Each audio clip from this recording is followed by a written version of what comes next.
है जो कि TCS सपोर्ट में जाके लोगों को क्या होता है वो सबको पता है। ऑन शोर की भी बेनिफिट्स मिल जाते हैं और मेमोरी मैनेजमेंट ये कोई नहीं बताएगा आपको।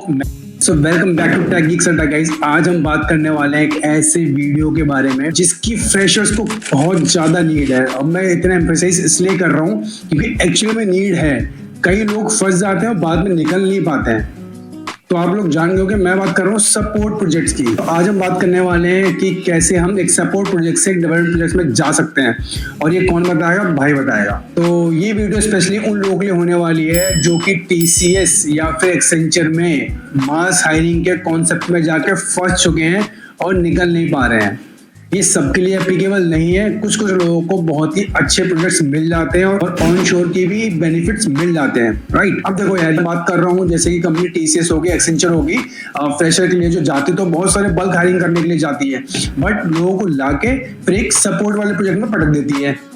और सपोर्ट में जाके लोगों को क्या होता है वो सबको पता है। और यार देखो, सपोर्ट भी ना सारे बुरे नहीं होते हैं, मतलब कुछ सपोर्ट अच्छे भी होते हैं। जैसे फॉर एग्जांपल आप इनिशियली स्टार्ट करना चाहते हो और आपको ज्यादा प्रैक्टिकल नॉलेज नहीं है, तो एक सपोर्ट प्रोजेक्ट ऐसे होते हैं जैसे कि प्रोडक्शन सपोर्ट या फिर प्रोडक्शन सपोर्ट में थोड़ा हेल्पिंग सपोर्ट टाइप के होते हैं, जिसमें कि आपको कोड का एक्सपोजर तो होता है बट फुली नहीं होता। फॉर एग्जाम्पल जैसे कोई एनहांसमेंट छोटा सा आ गया या फिर कोई बग फिक्स करने को आ गया, तो उससे बेनिफिट क्या होता है यार कि आपको कोड पूरा देखने को मिलता है कि कोड में कैसे लिखा जाता है। एक्चुअली प्रैक्टिकल में जो हम POCs करके आते हैं उसके अलावा प्रैक्टिकल में काफी डिफरेंसेस होते हैं। तो प्रैक्टिकल कोड लिखा कैसे जाता है, ठीक है। और दूसरा कि उसमें आपको कहाँ पे कैसे चेंज करना है, कैसे पता लगाना है कि कहाँ पे चेंज करना है, तो ये चीजें आपको सीखने को मिल जाती है, ताकि जब आप कोई एक प्रॉपर डेवलपमेंट प्रोजेक्ट में जाओ ना, तो आपको प्रॉपर नॉलेज होती है कि आपको कोड डीबग कैसे करना है, आपको कहाँ फंसना है तो एनालाइज कैसे करना है। क्योंकि ऐसा तो होगा नहीं कि आप हमेशा एक ही प्रोजेक्ट में रहोगे।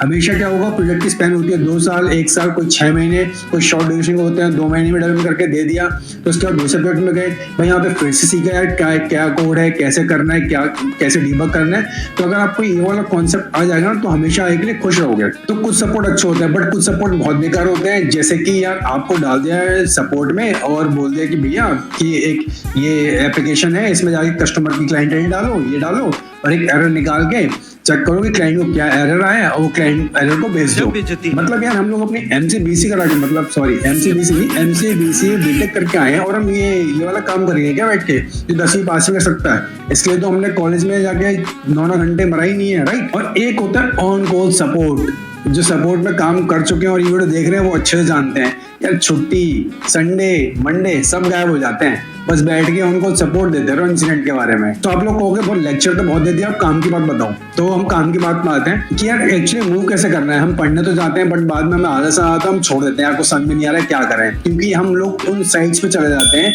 जो कि इतने टफ वे में लिखी होती है, तो हमें कुछ समझ में नहीं आता है। तो हमको चाहिए प्रैक्टिकल नॉलेज, मतलब कैसे की एक विजुअलाइजेशन चाहिए जिससे हम समझ पाए कि हो क्या रहा है और कैसे काम करना है, राइट। तो हमें एक विजुअलाइजेशन चाहिए कि कैसे काम हो रहा है, क्या कैसे हम कर पा रहे हैं उसको, राइट। सो अगर आप भी उनमें से कि समझ में नहीं आ रहा है कि स्टार्ट कहां से करें, तो मैं आपके लिए एक बहुत अच्छा प्लान लेके आया हूं। तो पहले हम बात करेंगे टेक्निकल एस्पेक्ट्स की कि हमें क्या एटलीस्ट आना चाहिए जिससे कि हम एक डेवलपमेंट प्रोजेक्ट में जा सकते हैं, क्योंकि इंटरव्यू भी क्लियर करना होता है यार प्रोजेक्ट में जाने के बाद, राइट। तो स्टार्ट करते हैं। पहला जो आपको आनी चाहिए वो है कोड जावा। कोड जावा के आप कॉन्सेप्ट अच्छे से कर लो, अच्छे से नहीं तो थोड़ा बहुत बेसिक्स ही कर लो, कोड जावा में कैसे काम होता है। प्लस आजकल जावा 8 भी आ गया। अब जावा 8 सुनकर डर मत जाना, जावा 8 के मुश्किल से 5-6 कॉन्सेप्ट ऐसे हैं जो आपको पढ़ने हैं, बाकी सारा पुराना वाला ही है। बस 5-6 कॉन्सेप्ट ऐसे हैं जो बहुत यूज हो रहे हैं, जो आपको पढ़ने हैं, उन पे प्रोग्राम्स बनाने हैं, तो आपका काम बिल्कुल ईजी हो जाएगा, ठीक है। अब आता है बैकएंड में एसक्यूएल थोड़ा बेसिक्स आना चाहिए। तो बेसिक कॉन्सेप्ट आना चाहिए कि जॉइंस कैसे लगाते हैं, इनर जॉइंस कैसे लगाते हैं, आउटर जॉइंस क्या होते हैं, लेफ्ट जॉइन क्या होते हैं, बहुत इजी यार, पढ़ लोगे। और एक एपीआई, क्योंकि आजकल जितना ही पेलोड मतलब डेटा ट्रांसफर होता है सारा रेस्ट एपीआई के थ्रू ही होता है। तो रेस्ट एपीआई का थोड़ा बेसिक कॉन्सेप्ट कर लो आप कि कैसे हमें रेस्ट एपीआई बनाते हैं, कंट्रोलर कैसे बनता है, कॉल कैसे करता है, तो आपको एटलीस्ट एक डेवलपमेंट प्रोजेक्ट के आप तैयार हो जाओगे, राइट। तो अब हम बात करते हैं कि स्टार्ट कहां से करें, मतलब क्या पहले स्टार्ट करें जो हमें नींद ना आए। तो देखिए आपको कैसे स्टार्ट करना है, आपको सिर्फ एक पेन पेपर लेना है, एक या लैपटॉप है तो लैपटॉप खोल के शीट खोलिए, उसमें बस 5 कॉन्सेप्ट लिख लीजिए। पहला है कि ऊप्स, उस कॉन्सेप्ट लिख लीजिए कि आपको तैयार करने हैं। दूसरा, स्ट्रिंग बेस्ड क्वेश्चंस, स्ट्रिंग के बारे में पढ़ लीजिए, स्ट्रिंग कैसे स्टोर होती है हीप में जाके, या पर्म जैम में कैसे स्टोर होती है, आप स्ट्रिंग के बारे में पढ़ लीजिए। कलेक्शंस बहुत इंपॉर्टेंट है। इंपॉर्टेंट क्यों है? यूज होते हैं इसलिए इंपॉर्टेंट है। कलेक्शंस पढ़ लीजिए। और मेमोरी मैनेजमेंट, ये कोई नहीं बताएगा आपको। मेमोरी मैनेजमेंट पढ़ लीजिए कि कैसे मेमोरी इनिशियलाइज होती है, कैसे गार्बेज कलेक्टेड होती है। 2 चीजें पढ़नी है बस, और कुछ नहीं करना। तो ये आपको 5 चीजें आपने तैयार कर ली तो आप बेसिक इंटरव्यू क्लियर करने के लिए तैयार हो जाओगे, मैं गारंटी लेता हूँ। और आप अगर इंटरव्यू क्लियर हो जाए तो कमेंट बॉक्स में आके जरूर बताना। और जावा 8, क्योंकि आजकल जावा 8 भी बहुत पूछते हैं, तो जावा 8 में जो कॉन्सेप्ट आते हैं वो आता है स्ट्रीम एपीआई। आपको स्ट्रीम एपीआई पढ़ लेनी है। फंक्शनल इंटरफेस, फंक्शनल इंटरफेस होता क्या है, मैंने इस फंक्शनल इंटरफेस का बहुत इजी वे में एक वीडियो बना रखी है जिसका लिंक मैं डिस्क्रिप्शन में दे चुका हूँ। कलेक्शन पे क्या इंप्रूवमेंट हुए हैं, बेसिकली हैश मैप में इंप्रूवमेंट हुआ है तो वो पूछना चाहते हैं वो लोग। और default and static method in Java 8, ये बहुत अच्छा कॉन्सेप्ट है क्योंकि ये प्रॉब्लम सॉल्विंग कॉन्सेप्ट है, इसलिए इसको ज्यादा एम्फेसाइज करते हैं लोग। और रेस्ट एपीआई के बेसिक्स वो मैं बता चुका हूँ पहले क्या क्या पढ़ना है। अब मैं बात करता हूँ किस साइट से आपको पढ़ना है तो आपको इजी लगे पढ़ने में। या तो उसके सबसे बेस्ट साइट है जिसके लिए मैंने भी पढ़ के इंटरव्यूज निकाले थे, एक है हाउ टू डूइंग जावा, दूसरी है जिसको हाउ टू डूइंग जावा समझ में नहीं आ रहा है तो आप जा सकते हो studytonight.com पे। तो बहुत अच्छी बेसिक साइट है, उस पर बहुत इजी वे में समझाया हुआ होता है हर एक कॉन्सेप्ट। और बेसिकली जो मैं कॉन्सेप्ट बता रहा हूँ वो कॉन्सेप्ट तो बहुत इजी वे में समझा रखे हैं तो आपके लिए बहुत इजी होगा। इन टॉपिक्स पे कैसे पढ़ना है वो मैं आपको एक सेपरेट वीडियो में बताऊंगा, क्या क्या प्रैक्टिस करनी है आपको। देखो, बात होगी टेक्निकल स्पेक्स क्या क्या है जो मैं ध्यान में रखने हैं। दूसरा होगी स्टार्ट कैसे करना है। अब तीसरा मेन पॉइंट आया कि पढ़ना कैसे है। तो आप क्या करना, सिंपल जो मैं प्रैक्टिस करता था, आप नॉर्मल एक वर्ड डॉक खोलिए, MS वर्ड डॉक खोलिए, उस पर सारे टॉपिक लिख लीजिए। अब टॉपिक जाके साइट्स पे जाके पढ़िए, ठीक है। अब उस टॉपिक्स को ना क्वेश्चन फॉर्मेट में लिखिए। जैसे कोई आपने टॉपिक पढ़ा, मान लो स्ट्रिंग ऑब्जेक्ट इनिशियलाइज कैसे होती है, किस किस वे में हो सकती है, तो आपको क्या करना है, क्वेश्चन में लिखना है how string can be initialised in different ways. तो आपको इस वे में लिखना है ताकि आपका एक माइंड में क्वेश्चन में आएगा इंटरव्यू टाइम में कि ये क्वेश्चन तो मैंने पढ़ा हुआ है, प्लस टॉपिक के वे में भी कवर रहेगा, टॉपिक कैसे है, ये इनिशियलाइज कैसे होती है। तो इसके आपको 2 बेनिफिट मिल जाएंगे।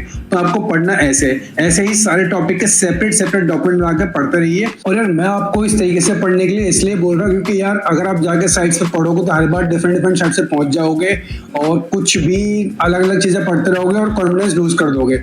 इसलिए आप अपने वर्ड डॉक बनाइए, उसी में जाके उसी को रेफर कीजिए हर एक टॉपिक के लिए जो आपने पढ़ रखा है, ताकि आपको हर एक रिवाइज करने के बाद ना उतनी कॉन्फिडेंस लेवल बढ़ जाएगा कि आप इंटरव्यू कॉन्फिडेंस के साथ भी क्लियर कर सकते हैं। क्योंकि एक इंटरव्यू है ना, आपके क्वेश्चंस के साथ साथ आप किस तरह से आंसर दे रहे हैं, किस कॉन्फिडेंस से आंसर दे रहे हैं, चाहे गलत दे रहे हो, बहुत बार वो क्लियर हो जाते हैं। ये बात सच है। तो कॉन्फिडेंस बहुत मैटर करता है यार कि कॉन्फिडेंस से आपको आंसर देना है और अच्छे से देना है। अब वो कॉन्फिडेंस कहाँ से आएगा? अपने खुद के मटेरियल को पढ़ के। गाइस, मैं ये वीडियो इसलिए आपको इतने अच्छे से बता पा रहा हूँ क्योंकि मैं खुद एक वो बंदा हूँ जिसने सपोर्ट से स्टार्ट किया था। मतलब कि मैंने 2 साल नीचे सपोर्ट में दिए थे, उसके बाद मैं पागल हो गया था कि सपोर्ट